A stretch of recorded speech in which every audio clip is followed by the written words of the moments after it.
Abrégé du catéchisme de l'Église catholique, explication du credo, je crois en un seul Dieu, le Père Tout-Puissant, Créateur du ciel et de la terre, suite. Question 55. En quoi consiste la providence divine? Réponse. La divine providence, ce sont les dispositions par lesquelles Dieu conduit ses créatures vers l'ultime perfection à laquelle il les a appelées. Dieu est l'auteur souverain de son dessein. Mais, pour sa réalisation, il utilise aussi la coopération de ses créatures. En même temps, il leur donne la dignité d'agir par elles-mêmes et d'être causes les unes des autres. Question 56. Comment l'homme collabore-t-il avec la divine providence? Réponse. Tout en respectant sa liberté, Dieu donne à l'homme et lui demande de collaborer par ses actions, par ses prières, mais aussi par ses souffrances, en suscitant en lui le vouloir et le faire selon la bonté de son dessein. Philippiens, chapitre 2, verset 13. Question 57. Si Dieu est tout-puissant et providence, pourquoi alors le mal existe-t-il? Réponse. Seul l'ensemble de la foi chrétienne peut donner réponse à cette question, à la fois douloureuse et mystérieuse. En aucune manière, Dieu n'est la cause du mal, ni directement, ni indirectement.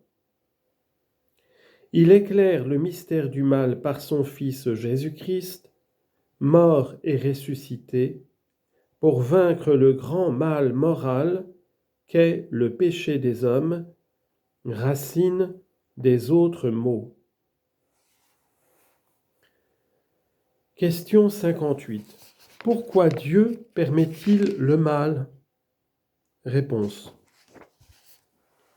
La foi nous donne la certitude que Dieu ne permettrait pas le mal s'il ne faisait pas sortir le bien du mal lui-même.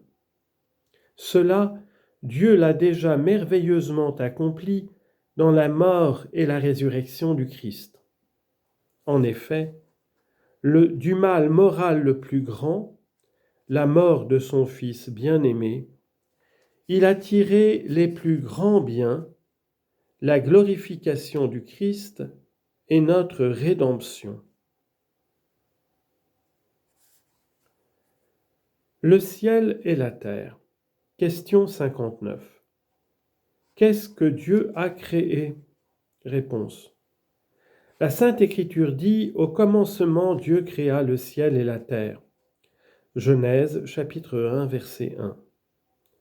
Dans sa profession de foi, l'Église proclame que Dieu est le créateur de toutes les choses visibles et invisibles, de tous les êtres spirituels et matériels, c'est-à-dire les anges et le monde visible, et tout particulièrement l'homme. Question 60. Qui sont les anges? Réponse. Les anges sont des créatures purement spirituelles, incorporelles, invisibles et immortelles. Ce sont des êtres personnels, doués d'intelligence et de volonté. Contemplant sans cesse Dieu face à face, ils le glorifient, ils le servent et sont ses messagers pour l'accomplissement de la mission de salut de tous les hommes.